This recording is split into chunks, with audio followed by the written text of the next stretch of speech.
Alejandro, ¿cómo estás? Qué gusto tenerte acá.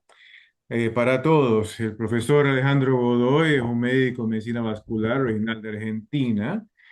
Trabaja como médico especialista en trombosis específicamente en la Universidad de McMaster. Yo, doctor Alfonso Tafur, médico vascular, también trabajo en Chicago, pero pues a las puertas por ustedes, queriendo compartirles un poquito de esta temática que nos viene a diario, ¿verdad, Alejandro?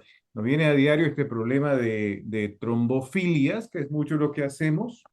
Y para ir directo al grano, bueno, esto de trombofilias, ¿cómo la definirías a un paciente, no? El paciente viene y te pregunta, mira, tuve un coágulo, le dices, te voy a testear por trombofilias y aparte por ahí también veo que te testearon por trombofilia antes. A veces el paciente me llega sin haber sabido que tenía ya algo marcado, cuando le veo la historia clínica y ya estaba ahí. Eh, ¿Y cómo le Ujú. explicas eso? ¿Qué es lo que tiene? ¿Tiene una espada de Damocles encima de la cabeza que le va a tronar o qué es esto? Bueno, Alfonso, primero, gracias por la invitación. Siempre un gusto compartir estos webinars con vos, digamos, y tratar de hablar de este tema que es tan frecuente en nuestra práctica y muchas veces tratar de aclarar algunas dudas que vemos a los pacientes a diario en la consulta. Así que te agradezco de ella por la invitación y por compartir estos minutos hablando del tema. Bueno, creo que es un tópico muy interesante en relaciones que lo vemos muy frecuentemente en la consulta, en donde los pacientes o solicitan ser testeados para trombofilia o ya otro médico lo testeó para trombofilia. Y muchas veces el paciente un poco viene solicitando el estudio, es decir, pensando si tiene algún tipo de explicación. Yo creo que muchas veces cuando hablamos de la incertidumbre en la medicina, como los médicos, los pacientes queremos conocer todo y sobre todo el por qué, que es lo que más a los pacientes les ocupa el tiempo, de saber por qué tuvieron una trombosis, por qué tuvieron una embolia pulmonar, y muchas veces vienen solicitando este tipo de estudios de la consulta. En primer lugar, digamos, la definición cuando hablamos de trombofilia es una característica genética o adquirida de una cierta aumento de riesgo de tener trombosis. Entonces, es una susceptibilidad de padecer algo. No quiere decir que algo que si uno lo tiene 100% lo va a tener. De hecho, cuando hablamos de trombofilia hereditaria, donde hablamos que hay mutaciones genéticas que en la cascada de coagulación a uno lo puede hacer más susceptible de tener trombosis, no necesariamente eso se refleja en la clínica en que el paciente sí o sí va a tener trombosis. Es decir, si uno ve la población general, cerca de un 3%, depende obviamente de la trombofilia que charlemos, cerca del 3% de la población puede tener esto. Y sin embargo, dentro del grupo de trombosis, un 20 o un 15% pueden tener este tipo de alteraciones genéticas. Entonces, Me no encanta es tu una espada de explicación. Damocles y no muchas veces el paciente 100% va a tener esto. Y eso es lo que nos tiene que quedar más claro, digamos, en esto, que cuando uno tiene una trombosis hay un montón de cosas que entran en juego, que lo podemos, digamos, discutir, y donde esto es un aspecto para hablar y conversar del paciente, de todo lo que le ocurre a nuestro paciente en la consulta. Sabes que lo que dices me parece bonito porque cuando uno se olvida de explicar que es mucho más, a veces el paciente llega con una crisis de ansiedad, pensando que qué hago ahora, esto no tiene solución y les trato de dar la perspectiva distinta, ¿no? Número uno, que no es lo único, les te enseño el típico triangulito, ¿no? Del beer cow, entonces mira, esto importa si la sangre no se te mueve, esto importa si tienes lesión. Aparte, naciste un poco más predispuesto a que esto te pase, pero no quiere decir que te va a pasar. Y eso comienza a curar un poquito esa ansiedad, pero también de acuerdo contigo, muchas veces el paciente viene queriendo saber el porqué de las cosas para poder o poder no echarse la culpa de algo. Y ese sentido de culpabilidad también importa en el sentido de decisión. Más allá, diría yo, de que las guías pueden ser mucho más restrictivas o no, de acuerdo a cuándo vale la pena testear, pero a veces la voz del paciente, a mí me importa, obviamente. Entonces, si el paciente lo quiere hacer, por más que la guía me diga que no, Pues les explico, esto se puede hacer, la respuesta va a ser esto, esto, por ahí la respuesta para ti no va a cambiar la decisión de lo que quiero hacer anyway, pero pues si lo quieres saber, te podemos hacer un rastreo genético. Es, al final del día son tus genes, no los míos. Y hay algo que creo que es importante mencionar, sobre todo a los pacientes, y como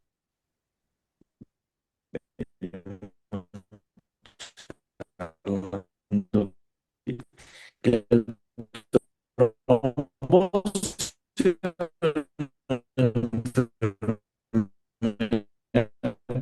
es decir, hay un montón de hemofilia. También puede la esa seguridad. Y eso es muy importante explicar al paciente, porque nos pasa en nuestra práctica diaria que vemos pacientes que le han suspendido el anticoagulante y le han dicho, no, todos los test de trombofilia son negativos, ¿para qué voy a tomar el anticoagulante? Y quizá, a pesar de que todos los test de trombofilia son negativos, como ya sabemos, cuando uno tiene una trombosis, tiene un factor de riesgo claramente identificable, es decir, que vienen de la nada, los pacientes tienden a volver a tener esto en el seguimiento. Se sabe bien que los pacientes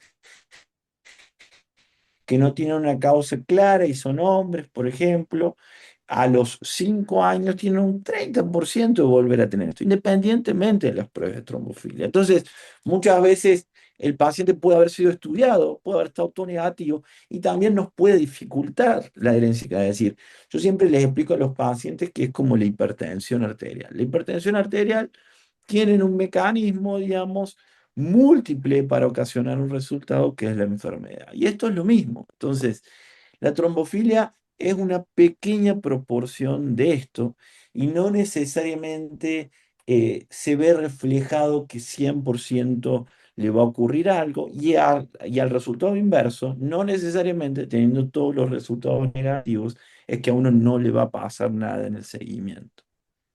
Te hago la pregunta al reverso en todo caso. Digamos que yo tuve un coágulo, por ahí fue provocado, ¿no? Que por ahí podemos conversar luego de cuánto vale o no vale ese asunto. Por ahí fue un coágulo y di tú, para ponerla más difícil, fue un coágulo en la pantorrilla, fue una tibial posterior, mira. Tuve ese coágulo tibial posterior después de que me torcí el tobillo, ni siquiera tuve una bota, nada más me torcí el tobillo. Ahora, ¿hay alguna trombofilia que tú me puedas testear que, porque yo soy necio y te dije, a ver, testéame, testéame, testéame, porque mi abuelo tuvo coágulo, y hay alguna en la que tú me digas, ah, fregaste, ahora sí tienes que anticoagularte por siempre? ¿Qué pasó? Bueno, justamente son las cosas que uno tiene que conversar con el paciente antes de ser testeado. Punto uno. Es decir, hay formas de trombofilia que sí son severas, que no tienen que ver con generalmente las cuestiones genéticas, sino que tienen que ver con trombofilias de tipo adquiridas, donde uno forma una especie de anticuerpos que son proteínas que interaccionan con nuestra sangre y que pueden provocar trombosis. Y cuando uno tiene un coágulo, quizá, digamos, de poca importancia, como un coágulo en un gemelo, uno tiene que valorar bien si verdaderamente debe estudiar al paciente.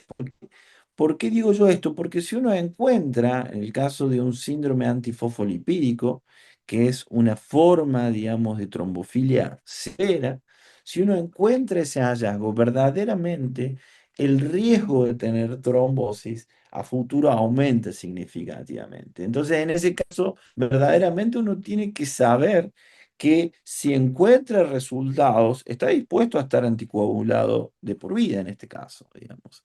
Sumado a que uno se mete, por así decir, a test que van a tener su complejidad, es decir, testear para síndrome antifosfolipídico es generalmente un test que uno tiene que hacer en dos oportunidades, fuera de anticoagulación, son test complejos que tienen su interpretación también.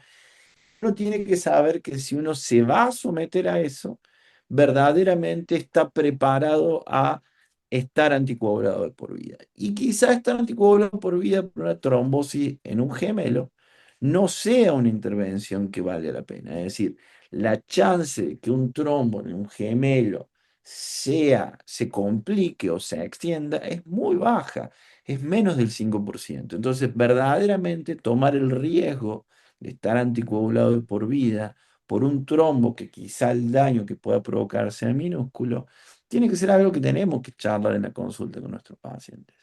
Bueno, entonces pareciera que la primera pregunta que hay que tener clara es cuándo sí. Y por lo que estoy escuchando, pues hay la parte clínica y a la parte de la conversación con el paciente, porque yo respeto mucho que hay paciente que quiere hacerse una evaluación global y pues no estoy completamente en desacuerdo de que eso es su autonomía. Para el paciente que la parte clínica le voy a considerar, mira, hace tiempo me escuché esta frase que fue mucha más sencilla que leerte todas las guías, ¿no? Le decían Fury. Entonces, familiar, sitio inusual, la U, R de recurrente, la Y de joven, con las siglas en inglés. Para simplificación, me gusta. ¿Qué te parece ese y qué le agregaras? Bueno, creo que mencionaste casi todo, digamos, donde uno tiene, si uno tiene antecedentes sobre todo de trombosis en papá o mamá de los hermanos, si uno tiene una trombosis siendo joven, menos de 40 años, si uno tiene trombosis en un sitio inusual, o si uno tiene trombosis recurrente, es decir, a lo largo de su vida tiene varios eventos. Más aún, si uno tiene trombosis bajo anticoagulantes, etcétera, etcétera, etcétera. Pero todas esas características son los que nos hacen sospechar que uno puede tener una trombofilia.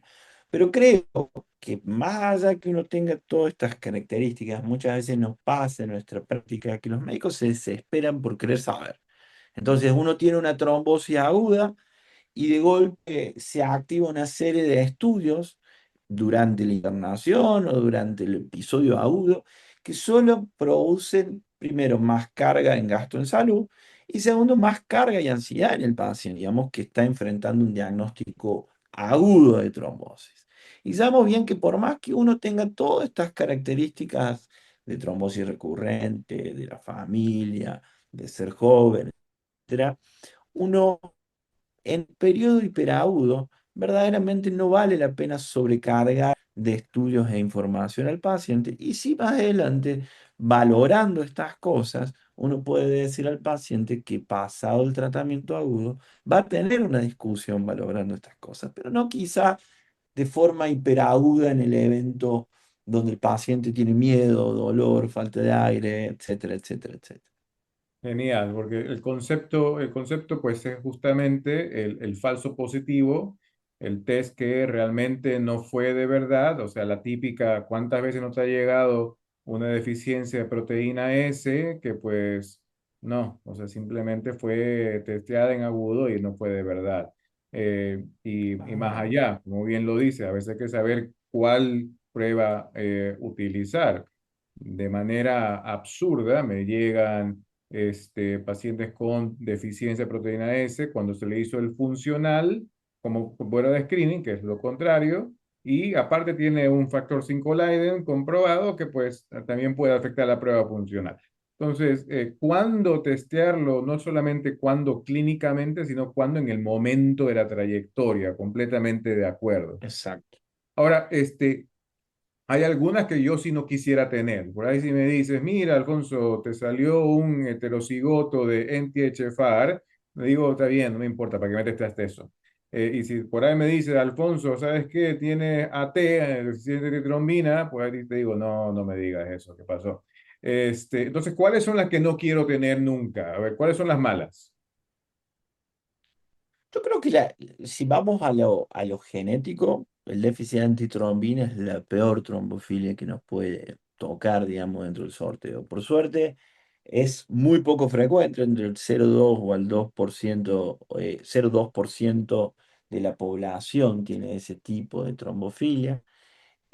Posterior a eso, el déficit proteína S, el déficit proteína C, y después, de forma más secundaria, lo que puede ser homocigota para factor 5 de Leiden o homocigota para mutación de la protrombina, y finalmente, lo que puede ser heterocigota para protrombina o heterocigota para factor 5 de Leiden. Cuando nos hablamos de homocigota o heterocigota, no hablamos de cuando están los dos genes mutados o uno solo mutado. Entonces, tiene impacto en la presencia verdadera de la enfermedad del paciente. Entonces no es lo mismo ser homocigota, donde uno tiene los dos alelos o los dos genes o las dos características mutadas, donde uno solamente tiene uno. Si uno va a lo más benévolo, digamos, a uno le gustaría tener factor 5 de Ley en heterocigota, digamos, que generalmente la chance de tener trombosis es muy inferior inclusive. Y si uno va a las trombofilias adquiridas, yo creo que lo peor hoy en día es tener síndrome antifosfolipídico. Más aún que el déficit de antitrombina, sobre todo porque cambia el manejo terapéutico. Al menos hoy por hoy, uno tiene que utilizar anticoagulantes que son un poco más difíciles de controlar y manejar si uno tiene síndrome antifosfolípido en comparación con este tipo de trombofilias genéticas o hereditarias. Entonces, creo que es importante, sobre todo también hacer un paralelismo, que hay algunas otras características de los pacientes tienen- que pueden inducir trombosis. Entonces, eso en la consulta tiene que estar presente, porque si uno categoriza el riesgo de la obesidad, de tener trombosis, versus el riesgo de ser heterocigoto, el factor 5 de Leiden. La obesidad mórbida tiene más riesgo de tener trombosis que ser heterocigoto. Y si uno ve en la población general, hay más población con obesidad mórbida. Entonces, es importante saber o tener una categoría de los riesgos para también generar menor grado de ansiedad en el paciente y menor preocupación de lo que uno puede tener el paciente. ¿Se entiende? Me gusta la idea, porque para mí la parte de trombofilia, si lo pones de punto de vista más macro, es cualquier cosa que me va a poner en este triangulito, ¿verdad? Pues por ahí tenemos lesiones Exacto. endoteliales, por ahí tenemos, di tú, no de trombofilia en la manera clásica, pero mira, yo tengo una vasculitis y por ahí tengo una artritis reumatoidea mal controlada. Entonces, un estado de inflamación perpetuo donde por más que haya tenido yo un coágulo provocado posquirúrgico, pero nunca me controlaste mi enfermedad autoinmune, yo tengo probabilidad perpetua, bueno, pues me estoy comportando como un trombofílico más. Exacto, exacto, exacto. Y eso es importante saberlo y porque muchas veces tienen eso más riesgo, digamos, que esta parte genética. El problema es que muchas veces se hace un poco de abuso a la solicitud de estos estudios. Uno muchas veces quiere buscar soluciones eh, por lo menos más fáciles o que tengan una respuesta incluso en la solicitud de un solo estudio. Y quizá hablar de la obesidad, el sedentarismo y las enfermedades inflamatorias no controladas, la adherencia terapéutica sean cuestiones que nos lleven más tiempo en la consulta que pedir un estudio de laboratorio. Entonces, eso es importante tenerlo presente, sobre todo a la hora de categorizar los riesgos, digamos, en esto. Entonces, hay una de las preguntas que yo había visto en línea como probable, creo que la acabaste de responder, porque hemos como clínicos, como población general, por ahí sobreestimado, sobrevalorado la importancia de testear por trombofilias hereditarias. ¿Tu opinión? Pareciera que sí, ¿no? Pareciera que, sobre todo cuando testeamos trombofilia hereditaria como si él fuera la única respuesta, no solamente un pedazo de la solución completa. Otra de las preguntas que estaba viendo en línea es, eh, ¿cómo así no le hacemos testeo trombofílico a todo el mundo? Pues si está ahí y ya no es tan caro como antes, ¿no? Porque el primer código genético comprobado, pues eso fue una inversión de más de $1 millón, ¿no? Pero ahora, pues yo te puedo escupir en un tubito por $200, me sirve el resto de la vida y por ahí le informo a mi Ujú. familiar y pues no es que no sean baratos 200, pero pues mira, para once in a lifetime, para el resto de mi vida, informo a mi familia, ¿por qué no me lo hace a todo el mundo? Un panel.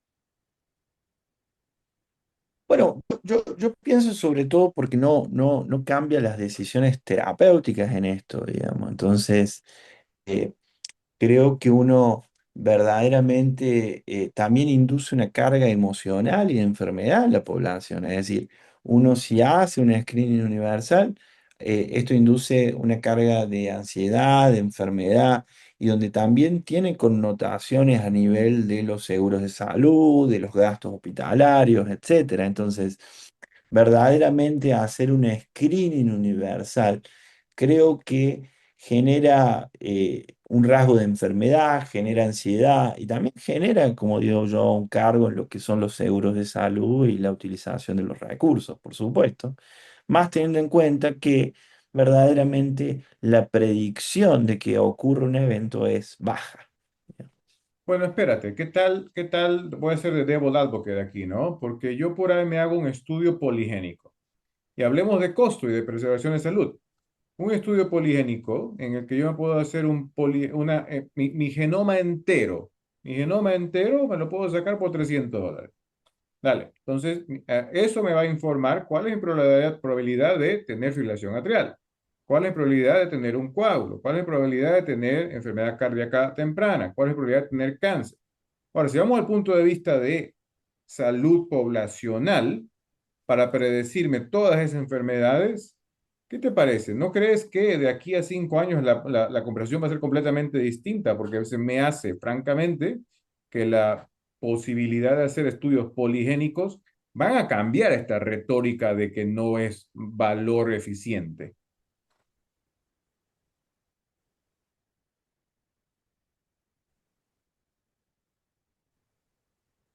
Mm. Bueno, habrá que analizarlo, pero yo creo que también es ver qué uno va a hacer en la conducta, que yo pueda también te prevenga, en primer lugar, y segundo, que trate oportunamente. Muchas veces pasa en la medicina que no necesariamente mayores estudios y mayor gasto se traduce en mejor cuidado del paciente. Es decir, no necesariamente que yo tenga un estudio genómico de qué voy a suceder, qué me va a pasar, en qué momento y demás, demás, demás, se traduzca en que verdaderamente voy a tener menos mortalidad. Entonces creo que los estudios estos poligénicos son muy interesantes y creo que serán motivo de investigaciones y estudios que nosotros deberemos a ponernos en práctica y ver cómo lo podemos traducir en verdaderamente un resultado clínico de mejora de la calidad de salud y disminución de la mortalidad de la población. Eso Muy, creo muy que es lo más balanceado, importante, más allá del concuerdo. estudio per se. Completamente de acuerdo contigo. Estoy jugando a Devil Advocate, pero francamente creo que sí tenemos que tener una conversación un poquito distinta cuando finalmente todo esto nos dé pruebas, que por ahí en parte cardiovascular está sucediendo ya, ¿eh? Allá hay estudios en los que un score poligénico puede comenzar a alterar manejo y awareness o conciencia tanto del médico tratante como del paciente, que ya sea que está predispuesto. Ahora, con la misma pregunta, el paciente que ya sé que tiene D2-on-5-Leiden o paciente que tiene ya algo un poquito más severo, digamos que tengo esta mujer que la sacamos de su embarazo, la vi la semana pasada, ella tiene deficiencia de proteína S y ahora me dice, bueno, ¿cuándo testeo a mis hijos? Ah, a ver, ¿cuándo testeamos a sus hijos? El tema, el tema en esto es ver que verdaderamente uno tenga puede implementar alguna conducta que cambie en algo. Es decir, en el caso de esta paciente que es mujer, y yo lo primero le preguntaría es si tiene hijos o hijas. En el caso que tenga hijos, varones, no me parece tan necesario estudiarlo. ¿Por qué? Porque uno presumiría que tienen un riesgo incrementado por el antecedente de su madre y se enfrenta a algunas situaciones de riesgo, va a tener que ser profilaxis. Pero la diferencia es que si es una mujer, quizá altere lo que es el uso de tromboprofilaxis durante el embarazo. Es decir, si la hija de tu paciente, Alfonso, tiene la mutación, verdaderamente creo que deberíamos utilizar en periodos de máximo riesgo tromboprofilaxis, es decir, medicación para prevenir la formación de coágulos. Es decir, muy probablemente el embarazo y el puerperio, que es el periodo de máximo riesgo, uno sí le prescriba la utilización de tromboprofilaxis, es decir, de una inyección generalmente que utilizamos en embarazadas que es enoxaparina o Levonox, eh, y distintas marcas comerciales. Pero sí creo que quizá valga la pena hablar esto y estudiar si tiene una hija. Yo estudiaría si tiene una hija, a ella sí la estudiaría. Completamente de acuerdo, pareciera que estuviera hablando conmigo mismo al espejo, porque esa es mi primera pregunta con ellos. A ver, o son hombres o son mujeres y qué edad tienen, ¿no? Porque por ahí el otro escenario es que a veces le tiramos contraceptivos a las chicas jóvenes. Exacto, Y por ahí le digo, exacto. mira, ¿sabes qué? Ahora que tiene 5 años, pues no vamos a hacer nada distinto. Cuando tenga 10, pues nada distinto. Pero ya cada vez que si le quieren dar contraceptivos porque tiene menstruación pesada o qué diablos, pues creo que sí necesitas saber, necesitas saber. Y sí, la verdad es que sí hay diferencia en punto de decisión en esos aspectos. Yo creo que sí, porque le va a cambiar sobre todo si utilizamos o no, y muchas veces el tipo de contraceptivo que utilizamos.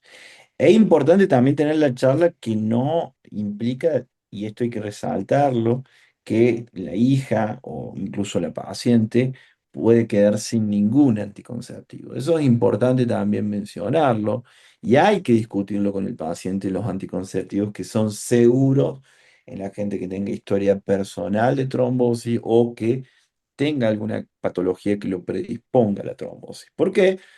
Porque obviamente es una política de salud segura que una mujer en edad sexual activa y fértil tenga un buen anticonceptivo.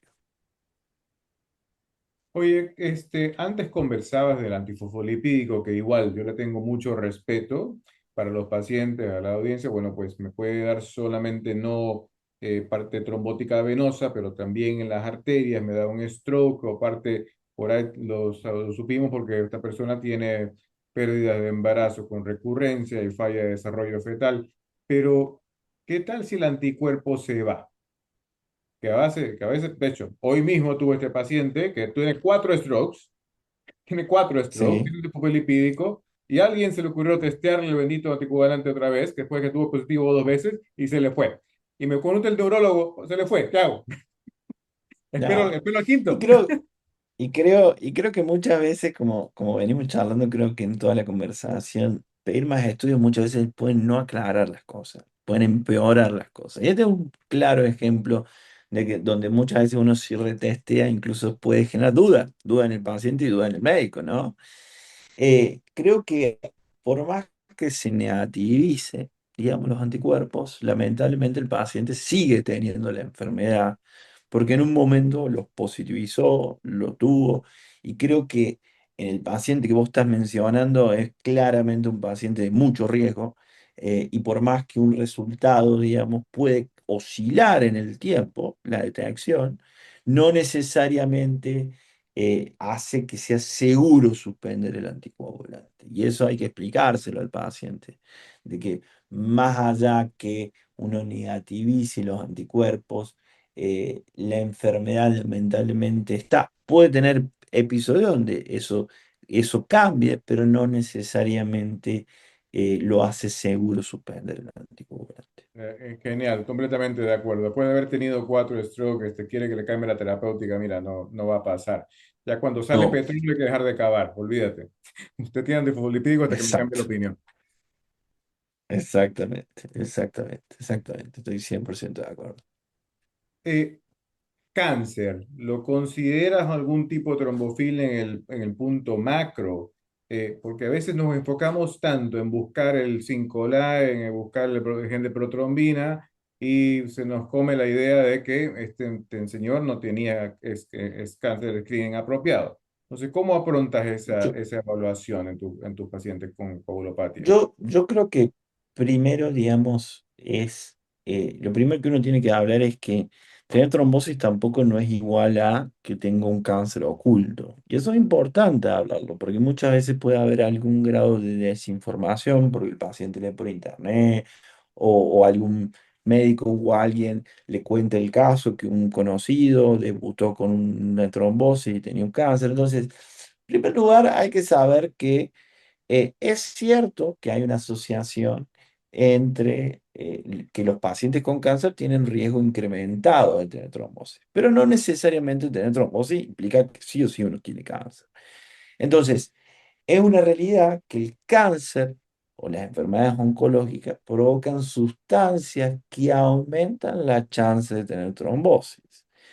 Y eso se puede traducir en eventos, por supuesto. Pero un paciente que tiene trombosis no necesariamente tiene que ser sometido a, a estudios exhaustivos de tomografías, ecografías y análisis detallados, porque se sabe bien que la chance de encontrar un cáncer es relativamente baja. Y sí, lo que las guías concuerdan y coinciden, que lo que se debe hacer es un screening de acuerdo a la edad del paciente.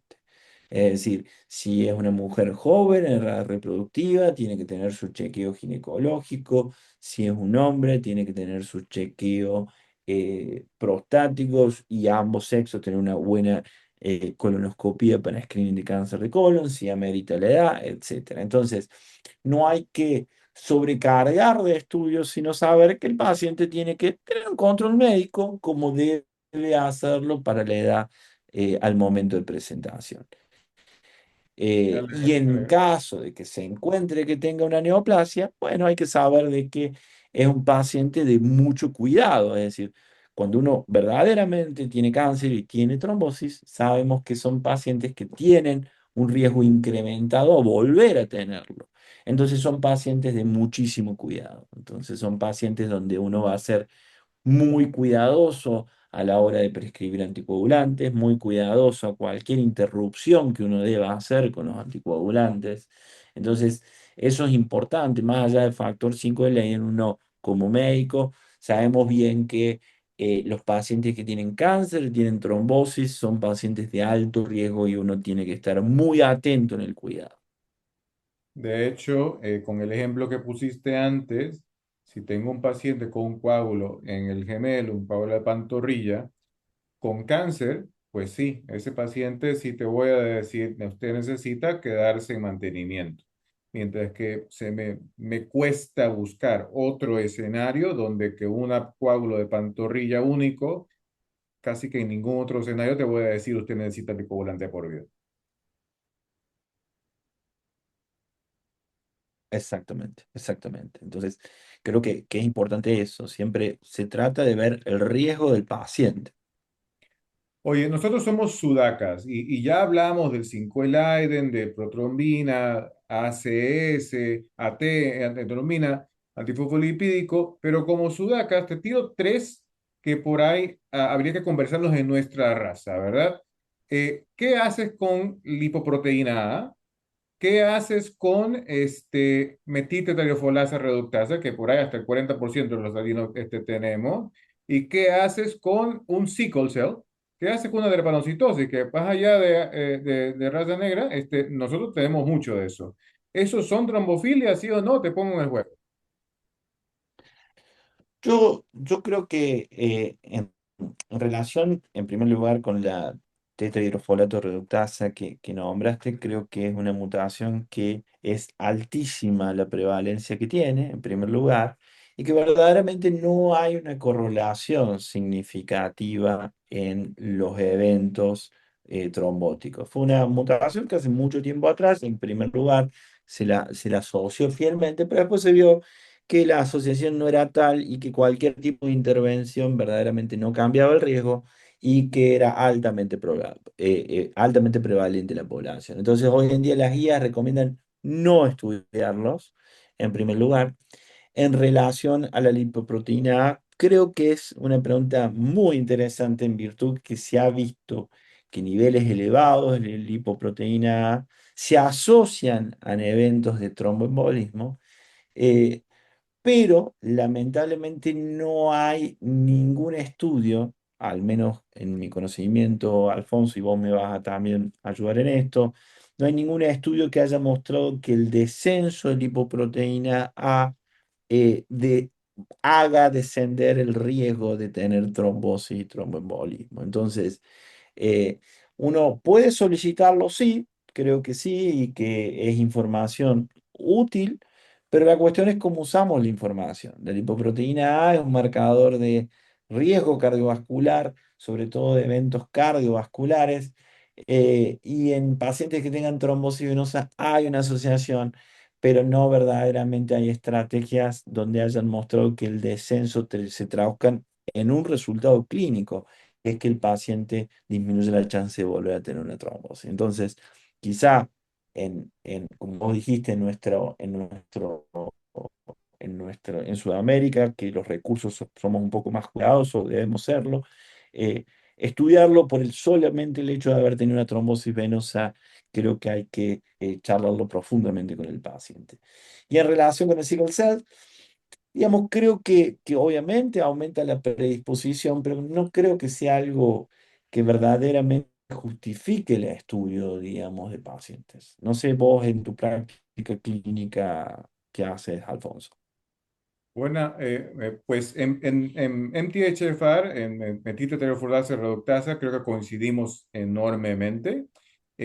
Cada vez que me llega un paciente preguntándome qué hago con esto, pues le dice, nada, olvídate que lo tiraste, ya estuvo. Y por ahí, pues hay un estudio interesante que la verdad es que siempre me lo recuerdo porque me hace tener un poquito de being humble.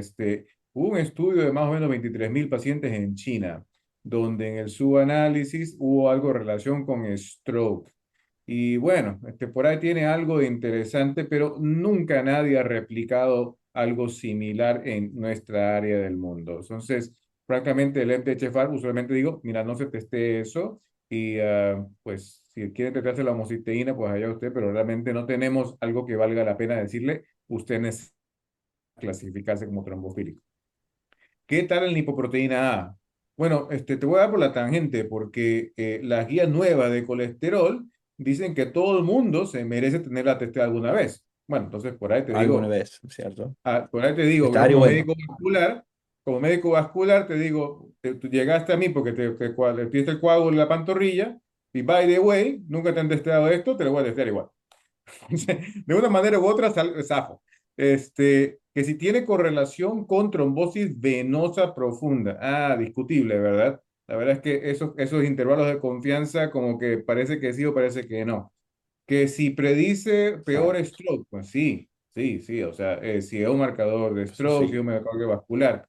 Y que si no tenemos nada contundente con el que nos diga que hay que darle medicamento a este individuo para bajarle el riesgo, pues casi que de acuerdo, porque por ahí cuando vemos los PCSK9s, pues ya hay algo de decremento que va más allá del colesterol y hay decremento del lipoproteína A, pero completamente de acuerdo contigo, no lo ha probado nadie todavía. Tocó madera, pero por ahí Horizon, en el horizonte próximo, aquí este año, por ahí nos enseña algo distinto, pero hasta entonces, pues no te puedo confirmar de que tanto vale la pena o no. ¿Qué hago con SQL? Sabes que de las tres, creo que es así la que estoy en el otro lado. SQL nos duplica la probabilidad de embolismo pulmón. Y espérate, si tú me comparas esa probabilidad de duplicación de la probabilidad de los ratios de embolismo pulmón y me dices, te voy a testear un 5 LADIM, no te voy a testear SQL, pues no, no me rima. Olvídate, no me rima. Lo perdimos, Alejandro. Eh, Bueno, mientras se vuelve a conectar, conversábamos con eso. Tenemos trombofilias que son francamente aceptadas, trombofilias que son aceptadas y comunes en los paneles. Tenemos unas que son de temer mucho más y otras que por ahí discutibles que valgan de mucho. Y de esas creo que no vamos a tocar tantas porque hay muchísimas en la lista que Ujú. por ahí yo mismo las he visto una vez en mi vida y ni una, hombre. O sea, o por ahí esas mutaciones de 5 short, por ejemplo, que son Ujú. variaciones del mismo gen, que pues lo que te hacen es a veces sangrar o te hacen una mutación irrelevante, o el 5 Cambridge, por ejemplo, 5 Hong Kong, que pues no dan lo mismo, pero que igual a veces te tropiezas con eso, ¿no? Para ilustrar que Ujú. hay muchísimas más que por ahí creo que no vale la pena ni siquiera mencionar porque a modestia pues sabemos tan poquito de aquellos. Seguro, seguro, seguro, seguro, Alfonso. Seguro. No sé si haya preguntas también de la audiencia que nos pueden mandar en el WhatsApp, Corny, si que nos mandan, perdón, no WhatsApp, pero en el Secure Chat, para conversaciones a propósito de cualquier otra. ¿Qué otra pregunta te llega con frecuencia, Alejandro, con estos pacientes que tienes que evaluar? Nos quedamos con una cosa de 10 minutitos más para llenar de conversatorio de qué es lo que el paciente quiere saber. Yo pienso, un poco hemos hablado gran parte de las cosas que tienen y creo que también el tema de trombofilia siempre ha sido algo muy importante en relación al embarazo, digamos. Eso también creo que sigue siendo un objeto de preguntas, digamos, sobre todo por las pérdidas embriofetales recurrentes o los tratamientos de fertilidad. Entonces creo que en mi práctica vemos aún muchas preguntas en relación a lo que son las pérdidas embriofetales y la trombofilia.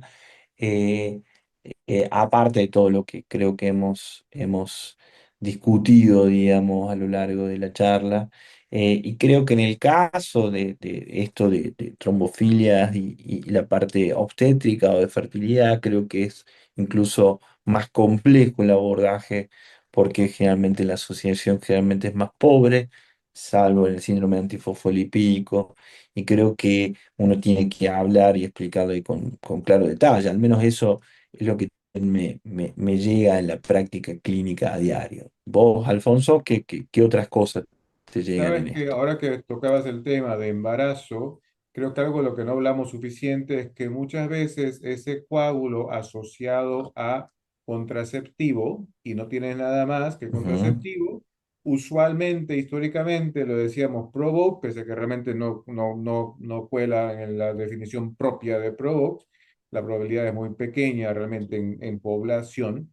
Eh, pero las guías nuevas de Ash, nuevas, más o menos nuevas, dieron algo que me gustó finalmente, que lo había estado practicando pero sin justificación, que ese paciente que tiene un factor de riesgo menor como ujú, contraceptivo, realmente se merece estudio trombofílico. Podemos discutir todo el día las guías de Ash porque hay mucha gente que le gustaron, exacto, mucha gente que pues no. Pero ese puntito, exacto. la verdad es que yo sí de los que le dije, ¿sabes qué? Aquí estoy de acuerdo. ¿Tú? Y yo creo que es controvertido, porque justamente uno en ese punto no puede ser dogmático, en virtud de que los datos científicos son un poco grises y basados en recomendación de expertos y en análisis de bases de datos. ¿A qué es lo que voy? Es que muchas veces las últimas guías que vos nombrás, ellos sugieren considerar el testeo de trombofilia en pacientes que tengan eventos provocados por factores de riesgo no mayores, es decir, no quirúrgicos, por ejemplo, contraceptivos, por ejemplo, embarazo, por ejemplo, internaciones clínicas de 3 días. Entonces, creo que yo creo que esto lo puede aplicar caso por caso, viendo el paciente y viendo verdaderamente los factores de riesgo. Es decir, si uno tiene una paciente que hace 15 años toma anticonceptivos y de golpe tiene una embolia pulmonar y es mujer y tiene plaquetas bajas, y uno, bueno, en ese caso va a tender a estudiarlo porque piensa que hay algo más que el anticonceptivo.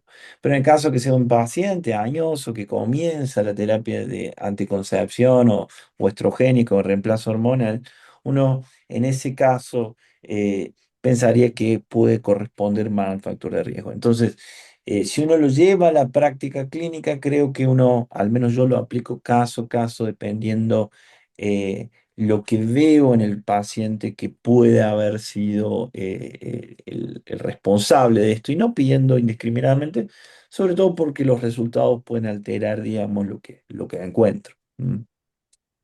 Habla de los resultados. ¿Qué tal de la terapéutica? O sea, por ahí creo que lo tocamos ligeramente, pero hay medicamentos que no me dejan testear alguna de estos diagnósticos, ¿cierto? A ver, cuéntame un poquito de aquello. ¿Cómo le dices al paciente que tiene por ahí, que toma warfarina, que la proteína C que está baja no es por warfarina? A ver, ¿cuáles son los medicamentos que me estorban para testearme estas trombofilias?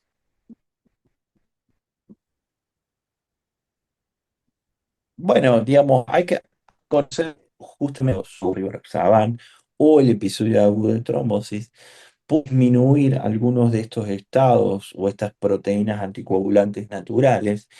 Y es importante saber que, por ejemplo, el apixaban y el rivaroxaban pueden interferir con esos resultados, como así también las heparinas pueden intervenir sobre todo en el análisis del síndrome antifosfolipídico, y la warfarina, como trabaja bajando varios factores de coagulación, puede tener como hallazgo valores bajos de proteína C, y verdaderamente no ser el responsable de eso. Entonces, creo que hay que tratar justamente por eso, si uno opta por el testeo, tiene que ser en tiempo y forma correcta.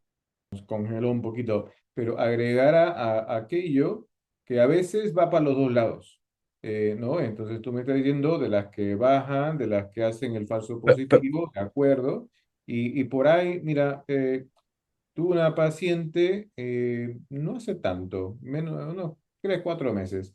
Tiene una deficiencia de antitrombina ya chequeada, la sabía porque el hermano tuvo un pulmón fatal. Entonces le testearon, bueno, tenía una deficiencia de antitrombina mild. Entonces, cuando se va a la cirugía, como era mild, dijeron, ¿sabes qué? No, no hace falta nada. Para el tiempo que la conozco, pues la pobre debutó con un stroke, con un infarto de miocardio y con una DVT y pulmón pulmón. O sea, lo tuvo de todo. Obviamente, pues tenía un PFO, un ducto, Ujú, foramen arterial, foramen patente y pues se clasificó con las tres cosas. Luego, estando en apixaban, la antitrombina que era mal se le revirtió. Entonces, ¿qué? ¿Nunca tuviste? No, no, bueno, a veces justamente la droga puede trabajar para los dos lados. Entonces, el saber eso, saber cuándo testear y cuáles medicamentos me exacto, estorban, pues es importante, exacto. ¿no? Porque si no tenemos al paciente diagnosticado de más, a veces diagnosticado de menos, porque pues no me le iban a curar de la antitrombina que con la que nació, porque además porque se le subió un poquito. Exacto, exacto. Entonces, creo que el concepto tiene que ser de estudiar el paciente cuando corresponde, sabiendo estos pros, contras, y en la circunstancia que corresponde, fuera del evento agudo y en condiciones óptimas, es decir, si está o no está con anticoagulante, y en base a eso estudiar qué análisis se solicitan y cómo se interpretan los resultados. Bueno, ha sido un placer conversar contigo. ¿Y sabes qué me ha gustado tanto más? Que tú y yo nos hemos entrenado completamente distintos, que nos hemos entrenado en dos mundos paralelos, en otros países, y sin embargo, los dos tenemos los mismos errores de concepción. Entonces, y me hace que o los dos estamos completamente equivocados o por ahí los dos estudiamos el mismo libro. Y Y bueno, pues, ojalá que así sea, espero. Es un consuelo grande para mí, Alfonso. A todos muchas gracias. Luego editaremos el video, lo pondremos en línea para poder colaborar con ustedes en cualquier otro momento. Alejandro, muchísimas gracias. Gracias, Alfonso, por la invitación. Un gusto compartir este espacio con